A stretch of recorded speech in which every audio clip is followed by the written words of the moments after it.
Hello, everybody. This section, due to Dr. Songhai Shi has other commitments, so I will carry this section together with Dr. Qian Wu from Beijing Normal University. I'm from Chinese Academy of Science, the Institute of Genetics and Developmental Biology. So we all know brain development is so important. So our brain function and the brain structure is based on the brain development. So it is very important to discuss the recent progress in this field. So I will let Dr. Wu to chair the first section. Please welcome Dr. Wu. Okay. So let's move to the next speaker. So our next speaker is Shijing He from Shanghai Tech University. Dr. He obtained his PhD in neuroscience at Uniformed Services University in Maryland, and he did postdoc training at Memorial Sloan Kettering Cancer Center. He then joined Shanghai Tech University as an assistant professor. His lab is interesting in understanding how spontaneous neural activity arises in the developing mammalian cortex and instructs neural circuits assembly as well as molecular and cellular basis of the origin of aberrant neural activity.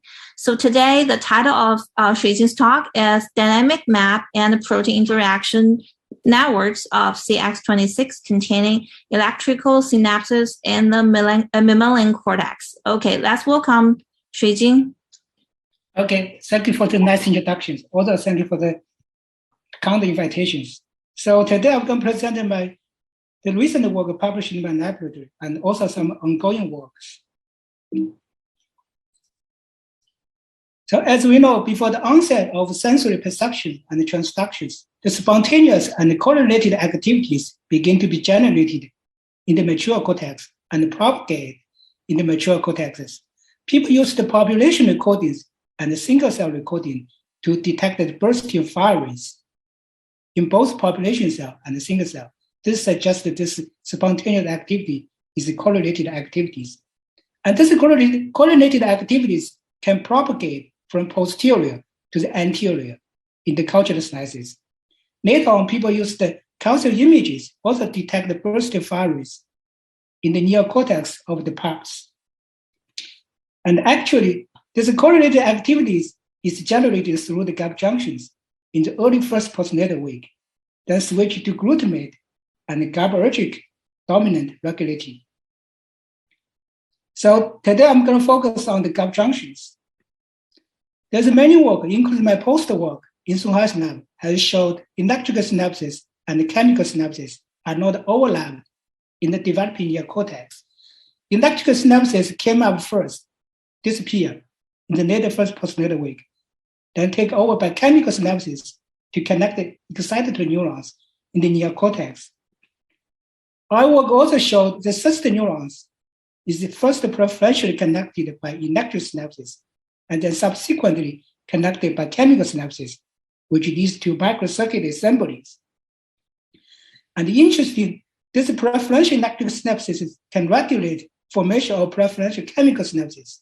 But how this happens remains largely unknown because we lack of a method for labeling electric synapses.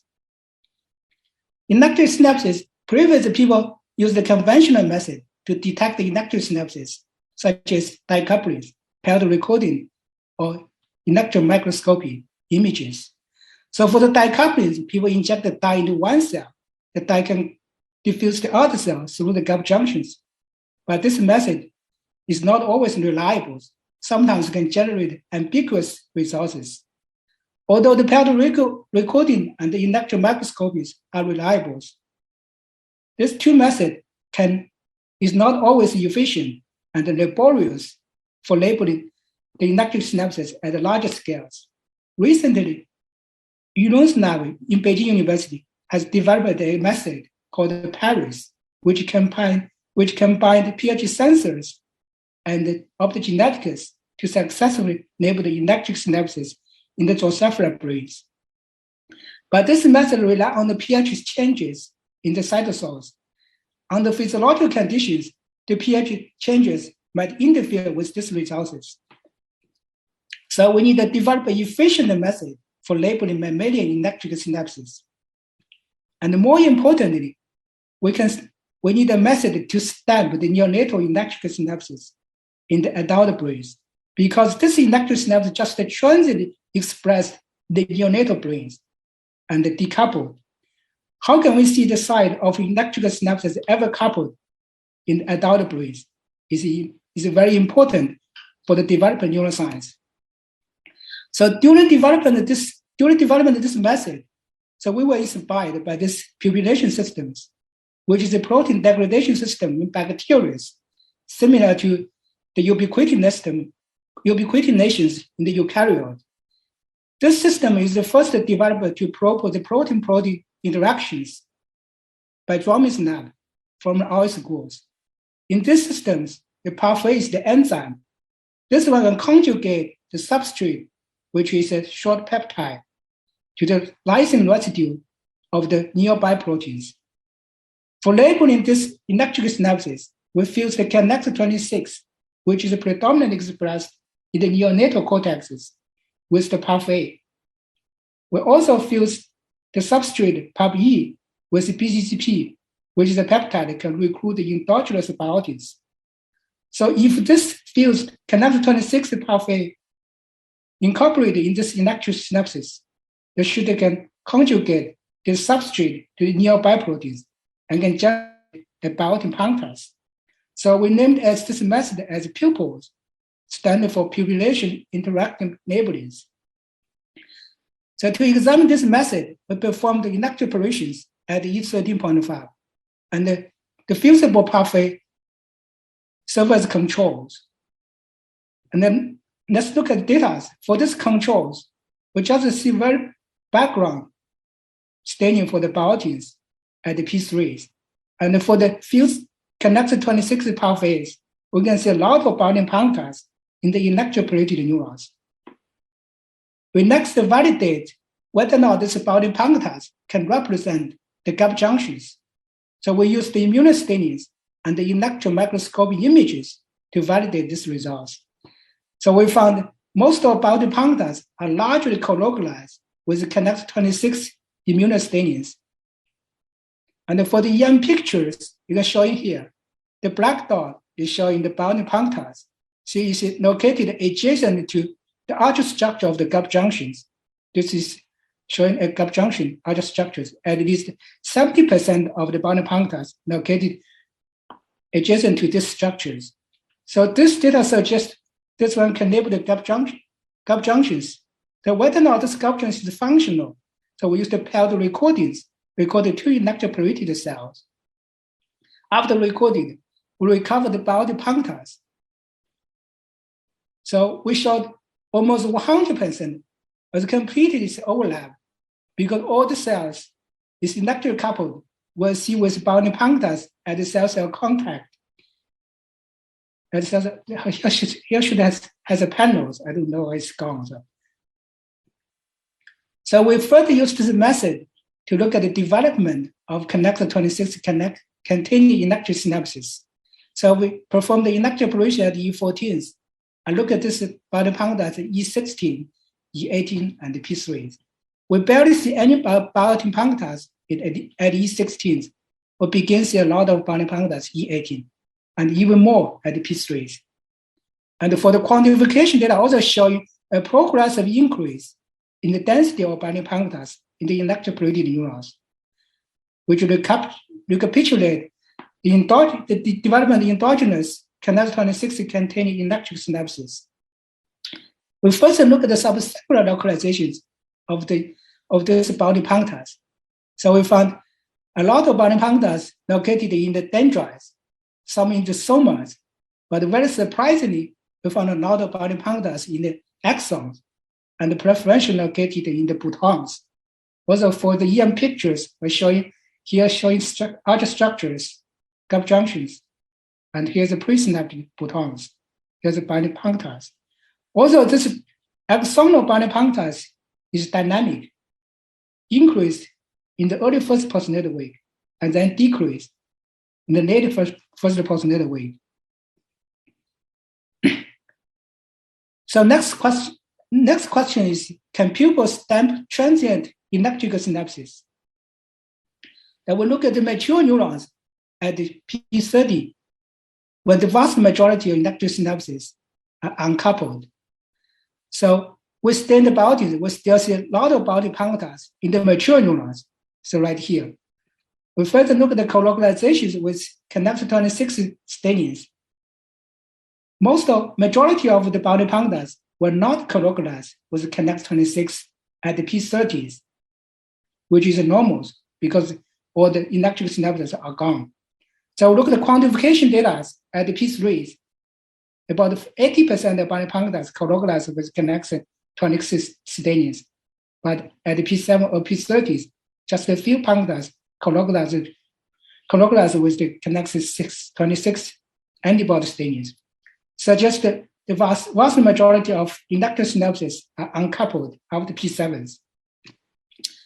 To further confirm the stamping of transient electrical synapses, so we used this system, the Taton systems, to express the substrate PAP-Es. We used the bidirectional vectors to control the biotin-tagged PUPEs, PAP-Es, and induced by dogs. So we administrated dogs at the two different development time point. One is at the P0 to 2, where a lot of electrical synapses are present in the neocortex. Another time point is P7 to P9. The vast majority of electrical synapses are uncoupled. We're showing the data here. There's no dogs administrated. We didn't see any bounding signals. But if we administrated dogs at this time point, P0 to P2, we see a lot of bounding punctures, but not at the P7, P9s. Here's showing the quantification data, confirm this results. So this is confirmed. This bounding punctures in the mature neurons is derived from the early electrical synapses. We further look at the subcellular of retained bounding punctures localization in the mature neurons. And surprisingly, we found the branch point are preferential with C with the bounding punctures. About 80% of the branch point with the bounding punctures. This data suggests that the electrical synapses might be important for dendritic branches. As I just mentioned, electrical synapses can regulate the synaptic formations. We next ask questions whether or not the chemical synapses are preferentially arise at the location of the electrical synapses. So we co-stain this bounding punctures with postsynaptic markers like a PST95 or Jeffrey, which are the markers of excitatory and inhibitories. And we found 26% of bounding punctures located colocalized with the PST95, but about 40% of bounding punctures colocalized with Jeffreys.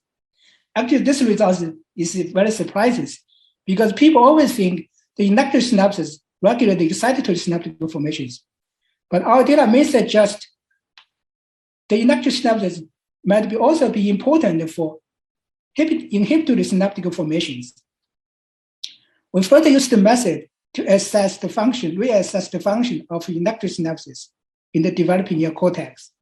So we used this transdominant negative connector 26. We fuse this one with the PAF-As because this one can cross the channels, but does not affect the channel assembly, the gap junction assemblies. Electrical synapses, I have mentioned that electrical synapses have two functions, the channel activities and the adhesive functions. So at this time, we should still see the bounding punctures, but not electrical couplings. And this is confirmed by paired recordings shown here. So this is a pair as the bounding puncture at the cell-cell contact, but no electrical couplings. So right now, this method can allow selectively study the neurons with the bounding punctures, but no electrical couplings. So we next recorded the neurons for the miniature EPSC, miniature excitatory postsynaptic currents. And we found the dominant negative groups right here. The miniature EPSC frequency is significantly reduced. compared to other groups. And overexpression has no effect on the symmetry PSA frequencies. Interesting, this cross of these channels has no effect on the dendritic length.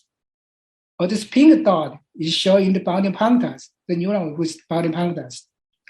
So this data may suggest the channel activity is important for the chemical synaptic formations. So far, all the bounding punctures were visualized with the post-hoc staining, but whether or not this method is useful for now imaging is important in neuroscience. So theoretically, this method should work for now images because the substrate is a peptide, a genetically encoded substrate. So then we fused the substrate with the fluorescence proteins, GFPs. Right here, we screened the appropriate linkers for these fusions. Now look at this GLP punctures in the living tissues without any stains. We can see bright GLP punctures, but this time has high background. Then we combine the split GLP. We fuse the two fragments of GLP with the substrate.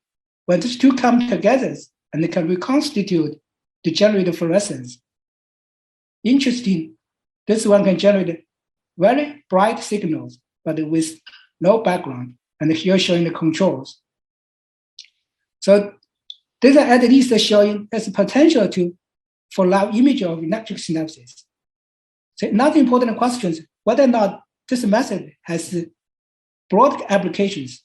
So we applied this method pupils to label other connections containing electric synapses. So we labeled the connect 36 containing electric synapses. We also see the bounding punctures and almost 100% colocalized with the connect 36 antibody stains because this electric synapses is stable, not a transient electric synapses. We further applied this method to label the inhibitory and excitatory by fusing the pathway with the Jeffrey or with the PSD95. We still can see the bright signal of the bulges for the inhibitory or excitatory.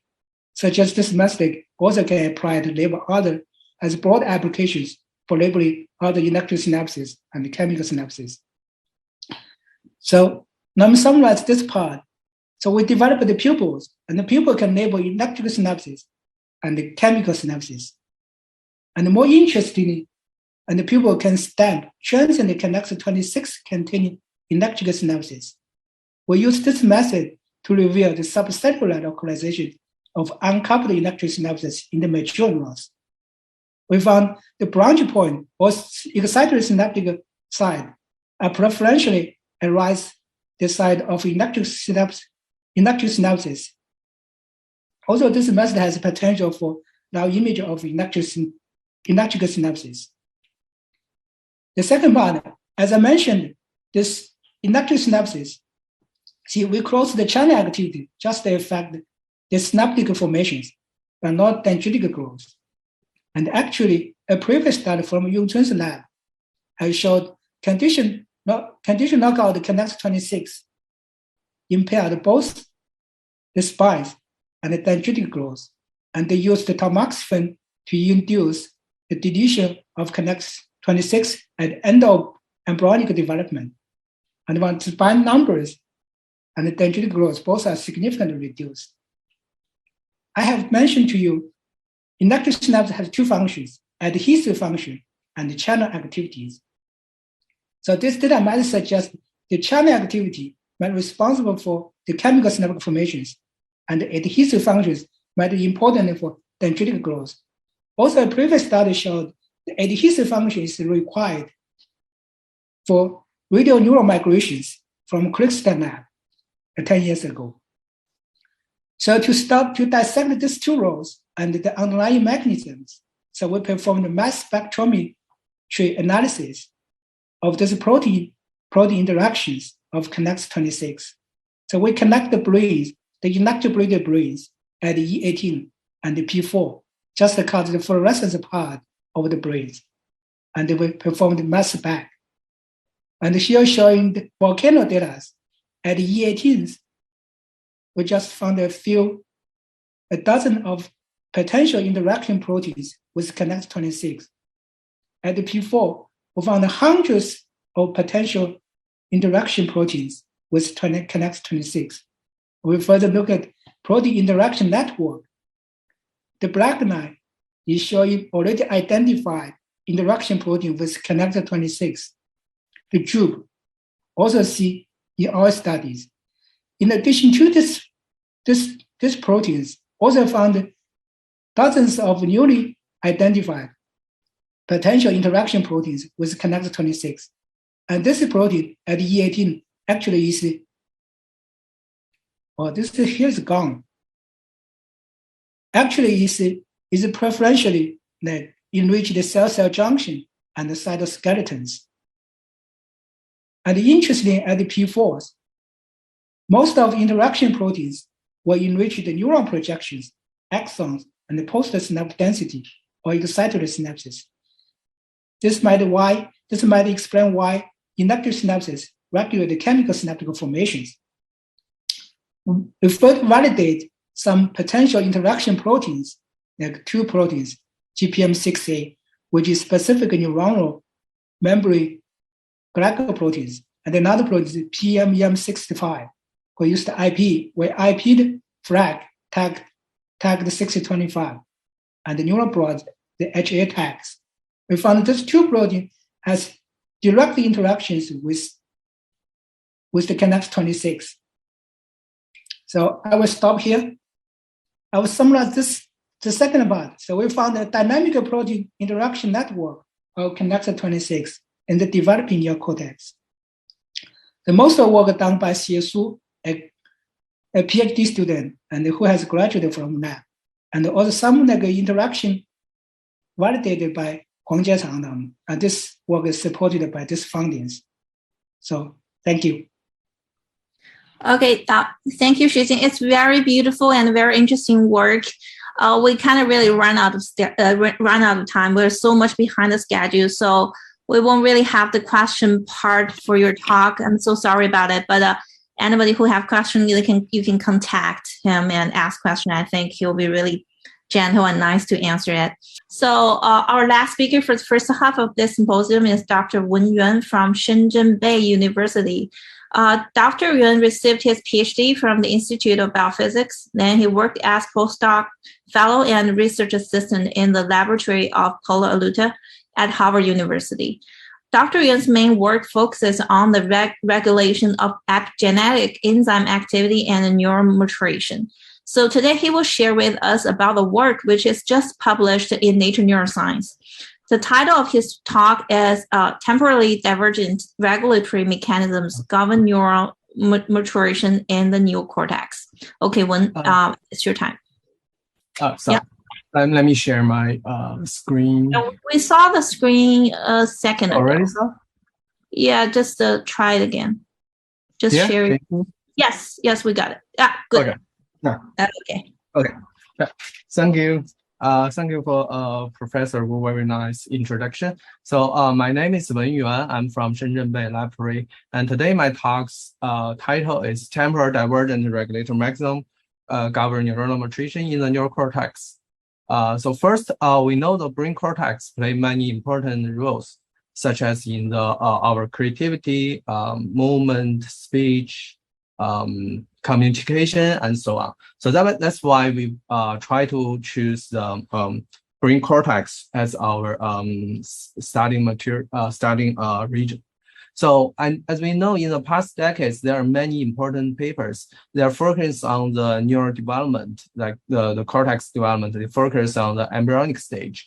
So people find a lot of very important transcription factors which regulate the cell fate. But however, because the technical issue, so there are not a lot of work focused on the neural maturation, like from the immature neuron to the fully mature neurons, because we know that from the immature neuron to the fully mature neuron, as you can see, the morphology changes a lot. So people cannot purify a lot of live neurons from adult mice brain. So we did some modification on the current protocol, and we use a different sorting machine. And so we can have some enough mature neurons. And also because the progress in the sequence method, as you can see for the WGBS, ATAC-seq, and DNC-seq, you just need several thousand cells and you can get a very good quality data set. So as with these two programs, and now we can do some research focus on the neuronutrition.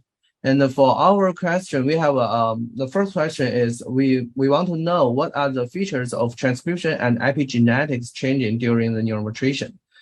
So here is mice brain cortex from the upper layer 1, 2, 3, layer 4, 5, 6.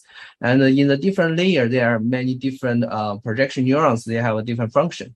So I work with my collaborator. We generate the Cox mice, and we can specifically label the upper layer callosal projection neuron. And also we generate the TRE4 mice, and we can specifically label the deep layer cortical thalamic projection neuron.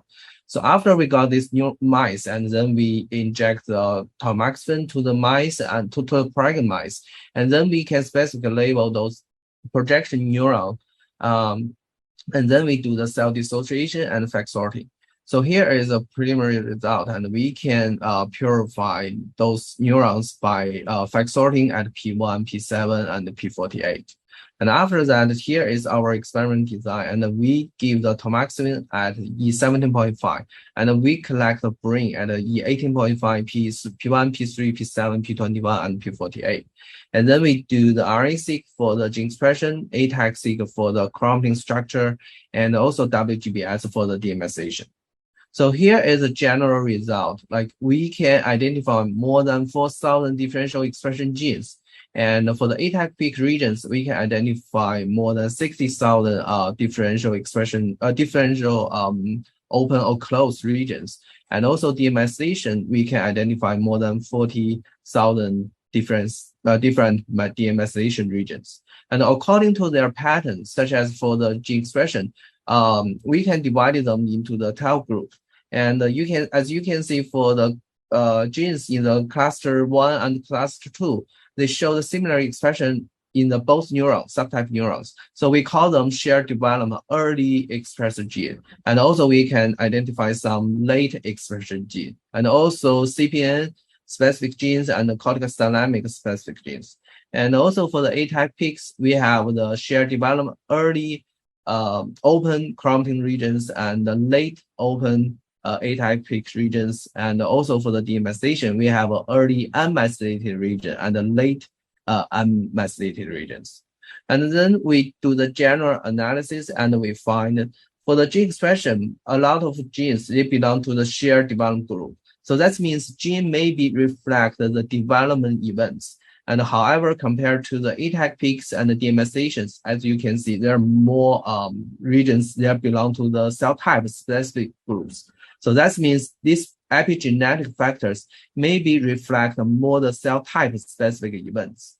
And after that, because we want to know the general regulator mechanism for the neuronutrition, and we have two subtype neurons. So we choose to focus the shared early gene cluster and the ATAC peak clusters. And also we compare this early shared and the late shared, like the gene clusters and the ATAC peaks. We want to know the general regulator mechanism for the neuronutrition. And here it just summarized about the early gene clusters. Like we have the early expressed genes and the late expressed genes, and we use the gene from these two clusters. And then we do the specificity analysis, and we find, like, we compare to the island brain dataset and the phantom 5 dataset. We find the late genes, they are much more specific than the early gene set. So that means the early genes also express in other cell types or tissues. And then, so now we know the different feature or different property of the early gene clusters and the late gene clusters. And we want to, there are two directions in the future research. The one is identify the validate the key genes and the pathways required for the neuronutrition. So now we are still working on this part. And the second one is discover the regulator mechanism of neuronutrition. So we do the association analysis between the gene expression and the ATAC peak cluster. We find that the early genes more associated with the early early open clusters, and the late expression genes more associated with late ATAC peaks. So that means early ATAC peaks regulate early gene, and late ATAC peaks regulate late genes. So then we try to find the feature of the two dysregulator elements clusters. So we find that the early ATAC peaks contains more CPG island and more promoters, and we compare to the late one, and we just find very few CPG island, and they are much more putative enhancer. And that's true also for the CPN specific ATAC peaks and corticothalamic specific ATAC peaks. And so because we did a lot of the demyelination data set, and then we try to find during the neuromaturation in the early ATAC peaks, the demyelination if they're changed or not. And then we find that in the early ATAC peaks, the demyelination almost does not change. And however, in the late ATAC peaks, more than 40% of this ATAC peak region, their demyelination level changed. So that means this late ATAC peaks, they are regulated by the demyelination, and then they contains more. They also contains a lot more putative enhancer, and then they regulate the late genes. And however, the early ATAC peaks, they are more regulated by the histone modification, and they contains more promoter, and they are regulated early genes. And we also use the ATAC peak regions, and we do some tissue-specific analysis and the sequence conservation analysis and the transcription factor motif density analysis. And we find the late one, it's much more same as the gene expression. They are much more specific than the early ATAC peaks. And also, but the early ATAC peaks, their DNA sequence is much more evolution conserved, and they contains more TF binding sites. So here is the summary, and we identify the early ATAC peaks and the late ATAC peaks. They regulate the different gene set, and the early ATAC peaks contains more motif density. There are more promoter and more CPG island, and DNA sequence more conserved. And however, the late one is much more specific. And since we back to our question, the question is, what are the features of the transcription and epigenetics changing during the neuromaturation? And we find the conclusion is, we find the epigenetic changes are more cell type specific than transcriptional changes. And our data set suggests demyelination may play more important roles in the neuromaturation. And we find that the shared early and late clusters show the different property in the neuromaturation. And since we know that the mice brain development of mice brain is very different from the human, and also we just focus on two subtypes of the projection neurons. And then the next two questions we ask is, are those regulator mechanisms applicable to other subtypes of cells, and are those regulator mechanisms evolutionarily conserved? Those are my next two questions. So to answer those questions, and we did the single cell RNA-seq in the mice and the single nuclear RNA-seq in the mammal set, and we can identify the neurons and the glial cells, and also in the mammal set we find the neurons and the glial cells. And then we check the marker genes in those different cell clusters, and I just show you we did the correct annotation, and then we only take the projection neurons and the inhibitor neurons from the P1 mice, P7 mice, and P21 mice. And then we did the same cluster, and we also can find the early shared expression genes and the late expression genes. And also that's true for the mammal set. We have the early expression gene and the late expression gene. And we did same specific analysis compared to the island brain and the phyton 5. And also, as you can see, the late gene side is much more specific than the early one. That's also true both in the mice and the mammal set. And then we did the single nuclear ATAC-seq and the single cell ATAC-seq in mammal set.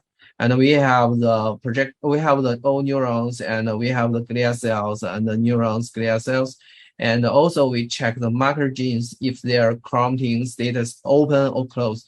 And then we find our annotations are correct. And then we choose the projection neuron and the inhibitor neuron at a different time point, and we do the cluster. We also can identify the shared early clusters between the different neuron clusters, and we have the late open ATAC peaks, and also the early open ATAC peaks and the late open ATAC peaks. And then we did the same analysis, and that's true for the same as our finding in the box-seq. And we find the early one shows more motif density, more promoter, more CPG island, the DNA sequence more conserved. And the late one is much more specific. That's also same as the marmoset result is same as the mouse. And so to answer our question, our answer is all neural cells follow the same regulatory rules in the mouse neuronutrition, and in the marmoset, we found that all the neuronal cell clusters follow the same regulatory rules in the neuronutrition. So here, just summarize our finding, and just summarize.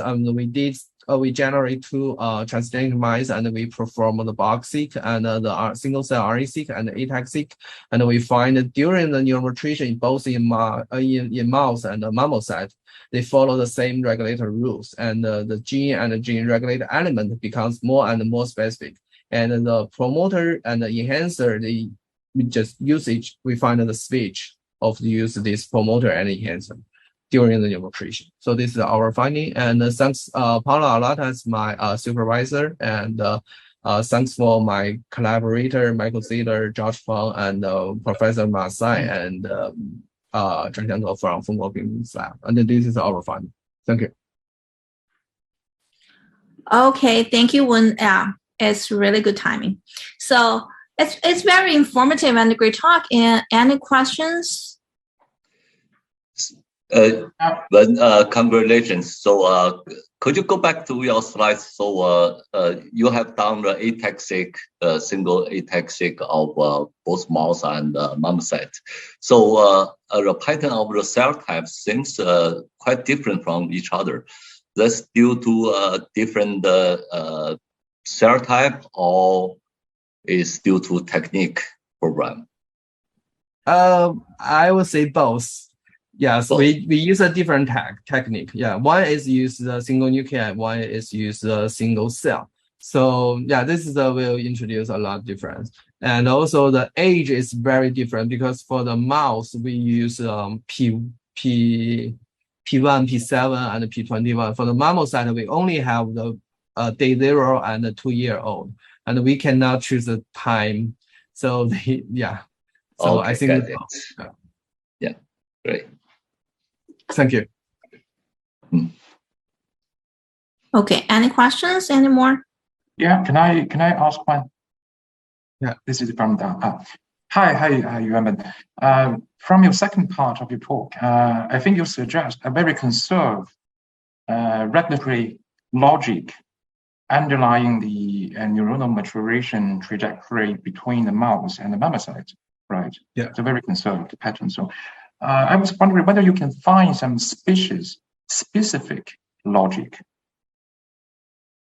I mean, marmoset-specific logic underlying the neuronal maturation. Yeah, I mean, for the neuron, we didn't see much different, but for the glia cell, we do see some different logic.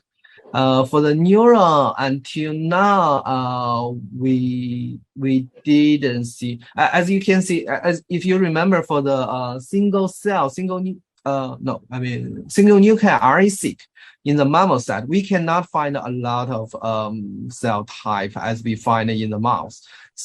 So that's maybe an issue, because we cannot have enough cell clusters, different subtype cells, and do this analysis. So yeah, I think in the future we should try to generate more data set and more data, and then if we have enough different cell clusters, and maybe we can try to find the different one. Yeah, that's very good suggestion. Thank you.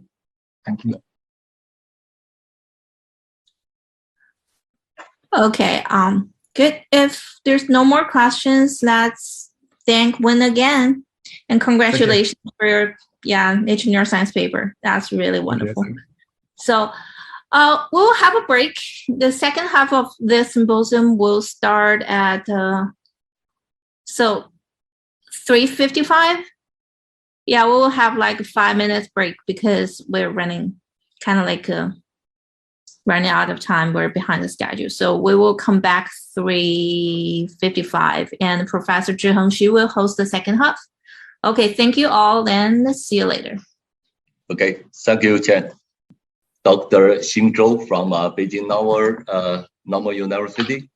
Her lab is concentrated on cellular and molecular mechanism of hypothalamus development, function, and related disease. So her talk today is spatial temporal dynamics of human hypothalamus development.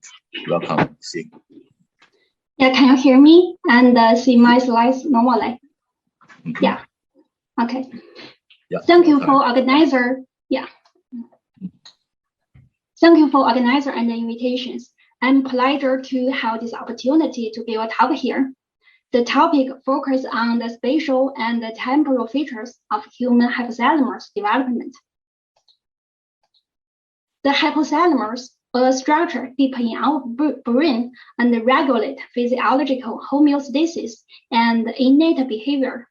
Different from the layer organized cortical structure, the hypothalamus is a collection of diverse nuclei that highlight with a different color and shape. In the view of coronal sections, each nucleus shows particular spatial locations surrounding the third ventricle and regulate distinct basic behavior.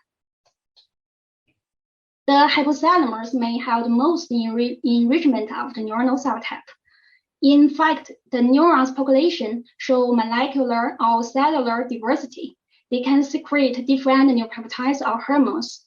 They can make a complex synaptic connectivity within or out of the hypothalamus and play unique or overlay functions. So the hypothalamus contains so great diversity of neurons. They were generated from progenitor zones in embryonic hypothalamus. As the features shown at earlier developmental stage, the neuronal progenitors, such as ASCL1 positive cells, accumulate in the subventricular zones and the medial mental zones. And however, BCX express immature neurons distributed in the lateral region. The process of hypothalamic neurogenesis were also similar to that in other brain regions. The neuroprogenitor first undergo proliferating expansion, followed by asymmetric divisions that generate neuroprecursor with a limited surface, ending terminal cell differentiation. Finally, the daughter neurons were largely functional with expression of the neuropeptides or neurotransmitters. However, little is known about the cellular or molecular properties of neuroprogenitors in the developing mammalian hypothalamus. This is a basic question, but very urgent to be addressed. Here, we first uncovered the progenitor morphologies by applying the dye crystal to the peel surface of the fixed tissue. The labeled cells in the VZ show a typical radiogut-like cells. We name these bipolar cells as hypothalamus radioglia, HRG. We also found that RG-like cells positioned in MZ only have the basal process that attach to the peel. We name these cells as hypothalamus mantle radioglia, HMRG. They have no defined in previous studies. At the same time, by in utero electroporation of EGFP is expressing plasmids into the third ventricle. We could find the EGFP positive HRG and HMRG according to their morphology and locations. Both RG cells express stem cell marker cells too, that further confirming that their progenitors identify. Furtherly, we deliver GFP expressed AV in hypothalamic culture slice and did time-lapse imaging to record transfected cell behaviors. For example, shown here, HRG cells in VZ show classic cortical RG mitosis, divided at apical ventricular surface. and RG cells in MZ divided in a very distinctive way. It moved up just before divisions. It held a similar morphology, mitosis features with the cortical RG cells. After recording the cellular divisions, we determined the daughter cells, the surface by immunostaining. Based on the surface analysis, we can find that HMRG divided and could give rise to daughter neurons expressing TOG1 or only SOS2 positive progenitors. This is to say, HMRG cells serve as neuronal progenitors and can generate neurons in hypothalamus. In addition, using the single-cell sequencing, we defined the molecular diversity of human hypothalamus progenitors at human gestational week 10. Yeah, at this time, neurogenesis is probably onset. Here, we only emphasize progenitor cells in cluster 1 that enrich classic earlier neuronal progenitor genes, while other subclusters show restricted surface or neuron determinations. We define some candidates, the red color, are expressed in RG cells, and we make validations using immunostaining in human brain sections. These candidates positive cells residing in the ventricle and were co-stains with the stem cell marker SOL2 and the proliferating marker PVM. Furtherly, we try to distinguish HRG and HMRG among cluster 1 progenitors. We subcluster these cells into 4 subsets, and then integrate this hypothalamus subgroup and the data size of embryonic cortical progenitors, then calculate the gene expression correlations. Further to find the differences between the hypothalamus and the cortex progenitors. We found that these subcluster 3 considered as HMRG cells were similar to the cortical ORG populations. As above mentioned, despite of shared morphological or dividing features, however, these 2 types of progenitor cells still show molecular difference, but the mechanism of their regulations in different brain regions is still to be investigated in future. New progenitor pool can generate diverse cell type and form different functional nucleus, and many crucial molecular and spatial and signal pathways regulate this process. However, the spatial and temporal properties of hypothalamus development in humans is still to be explored in detail. Here, we apply single-cell sequencing to about 100,000 cells of human hypothalamus, ranging from 7 to 20 gestational week. According to the well-known molecular markers, the major cell types were identified, including neuroprogenitors, neurons, glial cells, and other non-neural cells. Based on the temporal emergency of cell type and their biological activity, we categorize the developmental process into 4 stages. The gene ontology terms enriched in each period were displayed here, and at an earlier stage, the hypothalamus mainly contain progenitors and enrich components of cell proliferating or cell differentiations related pathway.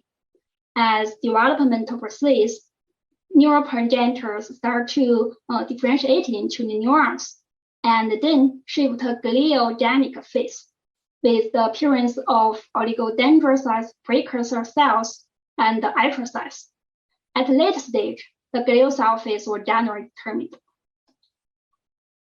To further understand how the limited progenitor pools can generate diverse cell type, we subcluster progenitor cells into about 25 subclusters, and they show significant lineage differences. The dendrogram displays the gene regulatory network assigned to distinct neuroprogenitor subtype. The major divergence is neurogenesis or gliogenesis. For gliogenic lineage, the progenitors can differentiate to atroglia phase and oligodendrocyte lineage. And some glial subclusters were enriched in multiple gene regulators involving progenitor maintenance, which consider as radio gap populations and with different spatial information. Meanwhile, the neurogenic lineage shows spatially restrict gene expression pattern and occur in the more earlier stage. The subclusters were committed to distinct neuronal cell phases. In brief, this data suggests that the cell fate in human hypothalamus is predetermined and coded by the combined expressions of multiple key transcription factors. Then, to distinguish molecular distinct neuronal populations, we subset neurons and perform further analysis. Most of neuronal cells were located within the embryonic dicephalon. Other than immature neurons, we divide mature cells into distinct groups expressing specific neurotransmitters such as GABA, glutamate, and histamine. We also define transcriptome diversity of neural subgroup in human embryonic hypothalamus. In the heat map, most subclusters were discriminated by the integration of distinct neuropeptides and the key spatial transcription factors, receptors, rather than only a single gene. The spatial signature of neuronal subtypes as well revealed by their expression of specific neuropeptides and region-specific factors, and shown here. To further characterize the spatial organization of these nucleus and the neurons in human, we summarize the age-related distribution pattern of several representative nucleus across the anterior to posterior axis. We observe that the nucleus formation in the anterior and the medial regions emerged at an earlier stage and display peak at about GW10. And at a later stage, the nuclear genesis in the posterior regions gradually occurred and display distinct peaks.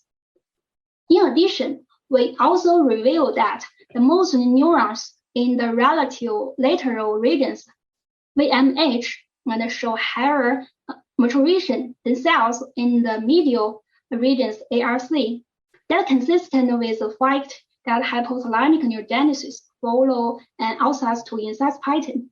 This meaning the earlier generated cells first position outside. In brief, the different nuclei in human hypothalamus were formed in different temporal windows and following anterior to posterior and outside to inside spatial order. Next, we emphasize the gliogenesis, particularly for oligodendrocyte lineage. However, the oligodendrogenesis in human hypothalamus remain unclear. Here we identify oligodendrocyte precursor cells, OPC, with high enrichment of PDGFR-A, and oligodendrocyte populations with expression of MBP and pre-OPC expressed EGFR. The OPC and oligodendrocytes can be subsets into different subclusters, and these lineage cells indicate obvious the maturation states. Additionally, we performed trajectory constructions of OPC and immature oligodendrocytes subgroup. We observed the different developmental paths. According to the proportion of oligodendrocyte subtypes at different gestational timing, we found two oligodendrocyte production patterns. The earlier paths appear about at GW12, and the later paths display peaks after GW18. According to our single-cell RNA-seq data, we can see OPC appeared as earlier as the gestational week 12, and the oligodendrocytes start to emerge at gestational week 15. According to the immunostaining validations, we also get similar tendency. In order to further reveal the spatial signature of distinct oligodendrocyte lineage, we performed immunostaining of EGFR and PDGFR-A and MBP to visualize the pre-OPC OPC, and mature oligodendrocytes, respectively, on the anterior, the medial, and the posterior regions at 3 temporal stage in human hypothalamus. According to the quantification analysis, these cells, including pre-OPC and OPCs, show spatial developmental asynchrony along the rostral-to-caudal axis in embryonic human hypothalamus. Despite the hypothalamus is a highly conserved brain region across species, we try to define a human-specific gene regulation pattern in human hypothalamus.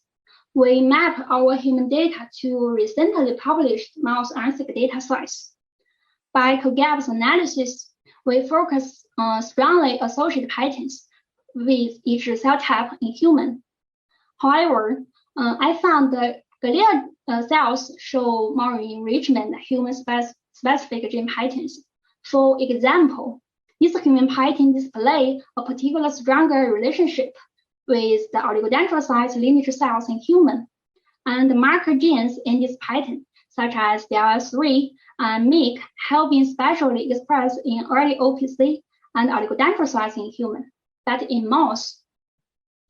We use a cell-to-cell interaction analysis between oligodendrocytes and the neurons in human, and we found that the subset genes in this pattern are involved in early oligodendrocytes and the neuron communications, which could contribute to neuron development.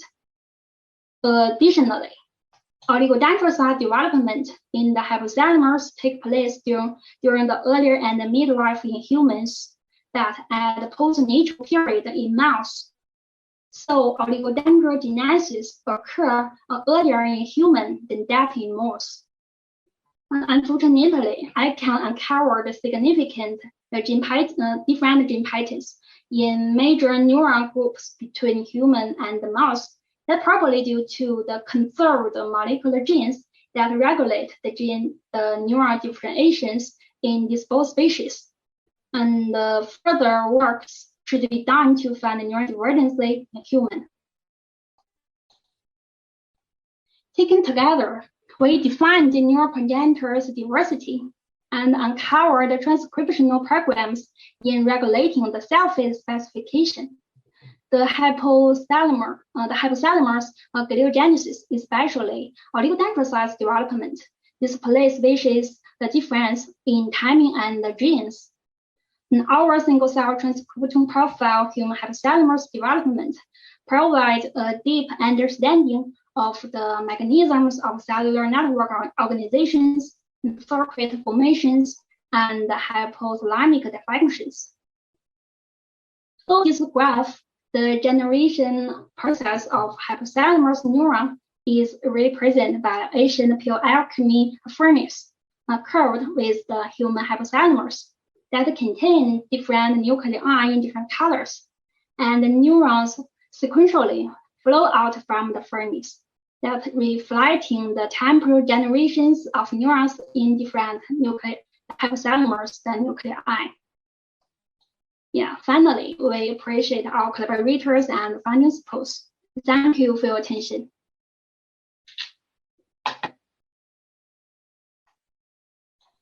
Okay, Yeah. nice job. Any questions? If not, I will ask you a question. So, very nice job.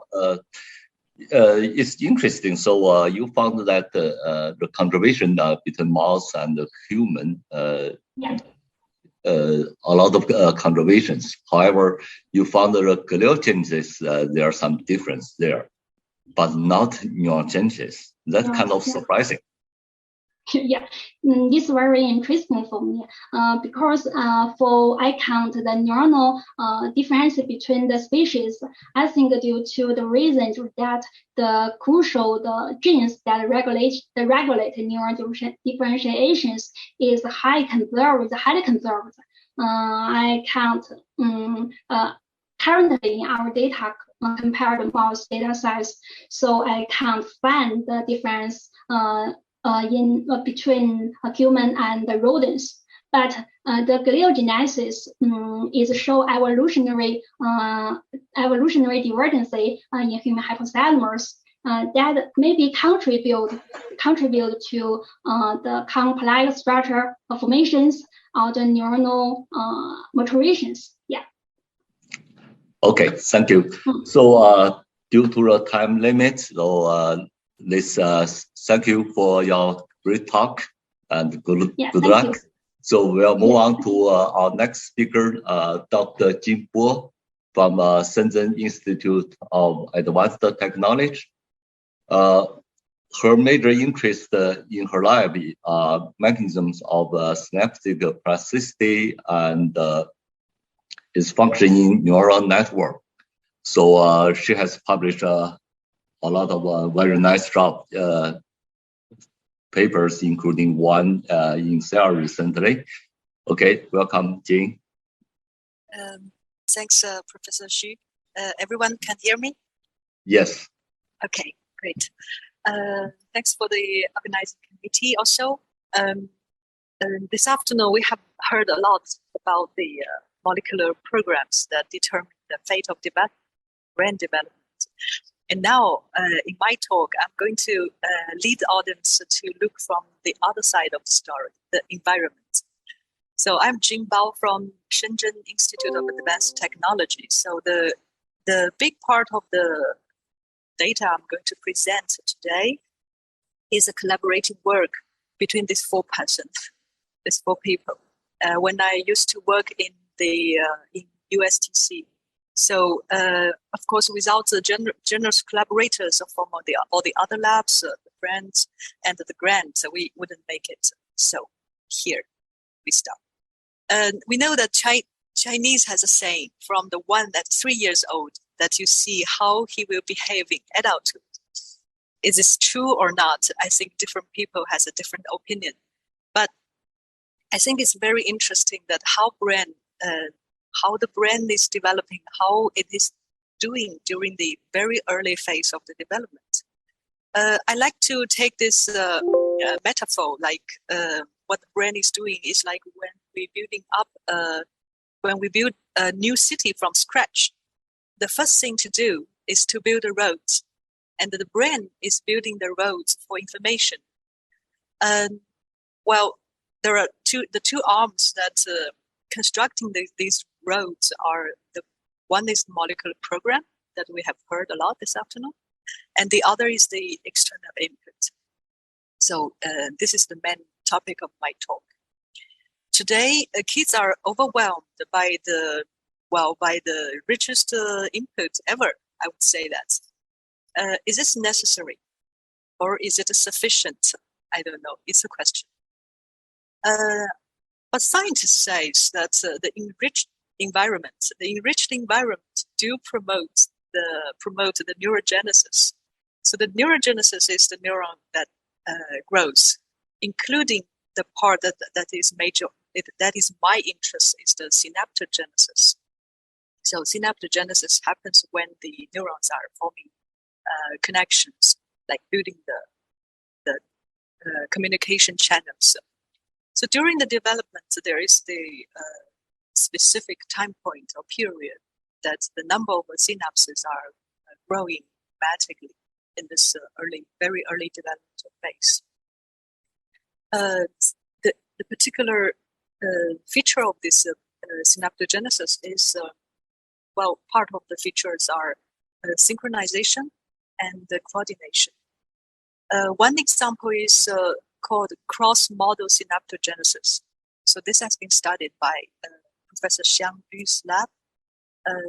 So the idea is, what they discover is one type of sensory input that promotes the synaptogenesis in the corresponding sensory cortex, but also promotes the synaptogenesis of other sensory cortex. So this is a kind of sensory cross-model synaptogenesis. And this phenomenon requires oxytocin. So this is the major finding in this work. And following this work, our first question is how light input reaches the oxytocin releasing neurons. So my collaborator Tian, he knows everything about the photoreceptors in the retina. So from him, we learned that in the eyes, there are 3 types of photoreceptors: rods, cones, and one particular type, a specific type, is the part of the very small portion of the ganglion cell. So we call it intrinsic photosensitive retinal ganglion cells, IPRGC. And this ganglion cell expresses melanopsin as the photopigment. And melanopsin is encoded by the gene OPM4. It's kind of complicated, but you will hear a lot of OPM4 and melanopsin IPRGC in the following part of my talk. So the great part of this story is also learned from Tian that in rodents, the rods and cones, the traditional classical photoreceptors, are not photosensitive or they're not functioning before P10 because the photosensing part of the outer segment was not present yet. But the melanopsin has been expressing since the fetus time or embryonic time. Then up to P10 for the mice, for the rodents, the only photoreceptor is the IPRGC. Okay, so and in this specific time point or period, if we have this opium for knockout mice, then this mice is a perfect model that we kind of deprived the light sensing, or it doesn't see any light at all for this animal model in this specific time period. Then we compare all the behaviors from this knockout mice with their controlling mice. So the following studies are like that. First of all, we did electrophysiology from the cortex, the slice recording. So we see that the frequency of mini EPSC is the spontaneous synaptic currents, well, mini current. The frequency decreased in this, let's say, blind, it's not light sensing animals, in visual cortex and somatosensory cortex, so in both sensory cortexes. Interestingly, we also find this phenomenon in the other non-sensory cortex, like prefrontal cortex, motor cortex, and hippocampus. So then we draw the conclusion that this phenomenon is really generalized and affects a lot of cortical areas. The change in the frequency of mini EPSC could result from either the change in the presynaptic release machinery or the number of synapses, simply the number of synapses are getting less. So we later we did this Gorge staining and also the synaptic marker staining. So we confirmed that in fact what we see is blind mice. What is really happening is the number of spines, number of synapses are going down. Well, I should not say going down. It's actually less compared to the control animals. Is it related to oxytocin? Of course, we have to check that. So we take the CSF from the pups, and then we run this mass spectroscopy, and then we discovered that in the knockout mice, the blind mice, oxytocin level in the CSF decreased. So consistent with the previous finding. Now we have to figure out, to answer our first question, how the light connects to the oxytocin neuron. So to cut the long story short, we did this transsynaptic labeling, which is already a standard protocol in the neuroscience lab. So anatomically, we do find that connections from retina to both SO1 and PVN. So the oxytocin neurons are mainly sits in these two nuclei, the hypothalamus nucleus. This is the anatomical connection. And functionally, when we give light, we see C-force. When we give light to the control mice, we see the C-force expression. The number of C-force expression neurons are increasing or higher than the mice in the dark or the knockout mice. this is, we call it functional connections. And we take one step further to confirm, because as I told you before, that in this early period, the only photosensitive neurons are the IPRGC. So we further confirm whether this is connections between IPRGC and the oxytocin neuron in SO and PVN. And with all these techniques, and we actually run several different protocols to confirm that indeed the IPRGC sends axon directly to SO1 and contacting oxytocin neuron. And besides, in this study we also find that interestingly that PVN, the oxytocin neuron in PVN and oxytocin neuron in SO1, they are mutually projecting to each other. Very interesting. But this also provides a kind of synchronization mechanism. Yes, oxytocin is involved in this in our model. So then we want to see whether activation of oxytocin neuron in SO1 could rescue the synaptogenesis deficit in this blind mice. Then we did this chemogenetic manipulation, and we do see that with the repetitive activation of the oxytocin neuron in SO1, the mini EPSC frequency increased compared to the control.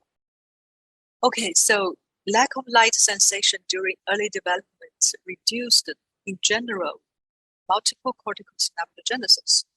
The next question we ask is, what is the consequence in the adulthood? Remember the Chinese saying I mentioned initially?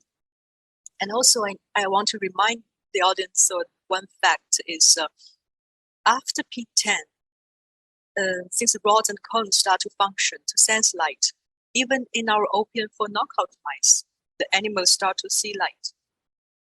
So that means there only a small time window before P10 that the two animals has a difference in light sensing. Okay, so we use this go, no go behavior paradigm to ask the animal to differentiate or associate different frequency of sound to a specific behavior, like the high frequency sound, then the animal is to lick some water, and low frequency, and he should not lick. And by calculating the hit rate and false alarm rate, we could calculate also a kind of a discrimination ability, and this can pose a learning curve. So as you can see, with time training trials, and the discriminability goes high. So if we set the threshold at 1, means that the animal start from this point, the animal really learned. So it has a really high hit rate and a low false alarm rate. So we set this point, D prime equals to 1 as a threshold. And then we look at how long does it take the animal to cross 1.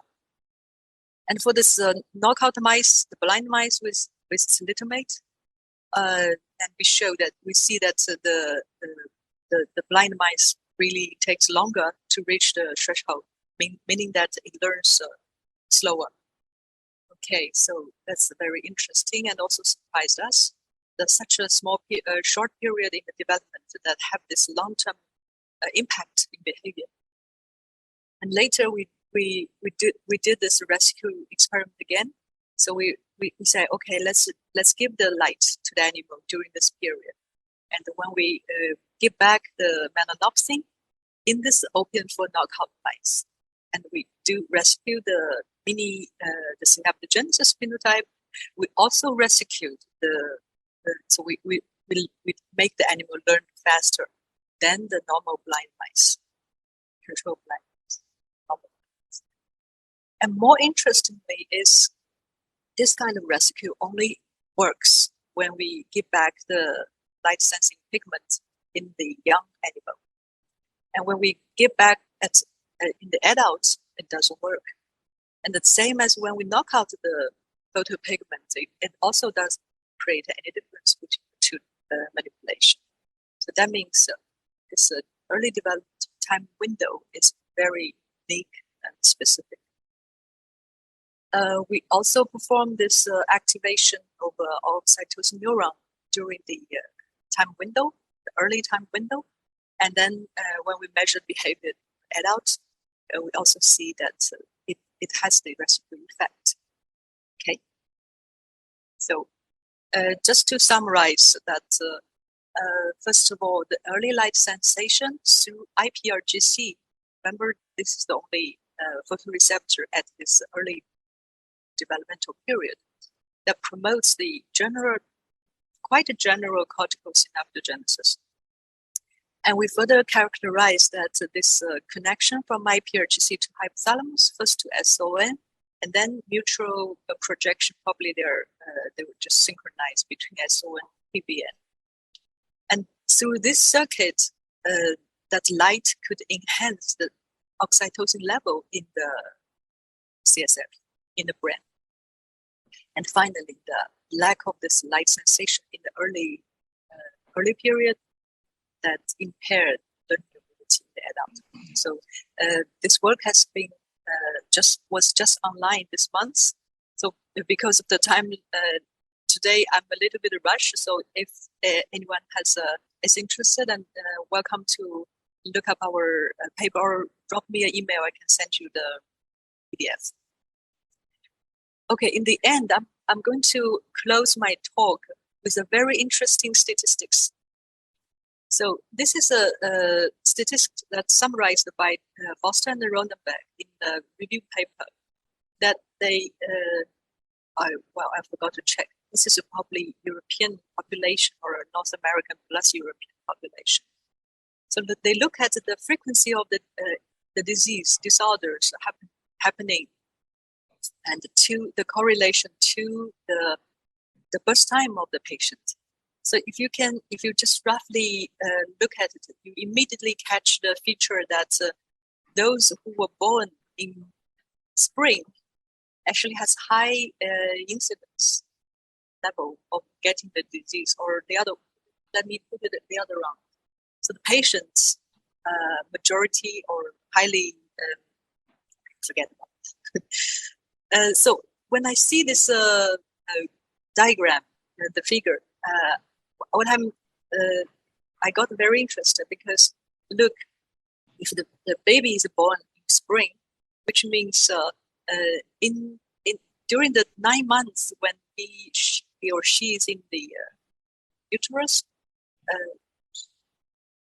the time is the whole time is about winter time or autumn time. So it gets probably gets less sunlight or less time of the light during this period. So is this related to the findings here? That the finding here, or it's related to the fact that actually the mother during pregnancy also received less light. So I think this interesting question is to be resolved in the future. Thank you very much. Okay, thank you very much, Dr. Bao. Due to time limits, so we are running out of time. Thank you very much for your very interesting and wonderful talk. I'm looking forward to learn more details about your future work. Okay, you spent a lot of time to organize this section, and you and Song Hai and Dr. Dami, you guys have done a lot of work. Okay, you give your close remarks. Okay. Yeah, I was very excited. When I was known that we can organize this forum and or symposium, because I know this field is very great and increasing in recent years, and we have lots of good scientists in China and also abroad, and I think we have 9 very leading scientists today, and we covered different aspects like cell lineage, cell diversity, and the molecular mechanisms, and also disease. I think it's really good platform for us. We can unite together and to do lots of work of this brain development studies and also the relative disease. Okay. Great. Thanks. Thank you very much. So time is up, and they will cut off at any time. But thank you all for this wonderful talk, And so we are closing now. Okay, thanks again. Okay, thanks Yeah. everybody. And thank all the audience for joining us this afternoon. Yeah. Okay. Thanks. Yeah. Okay. Bye-bye. Bye. Thank you. Bye-bye. Hi. Thank you. Thank you very much. Hi. Thank Bye. you.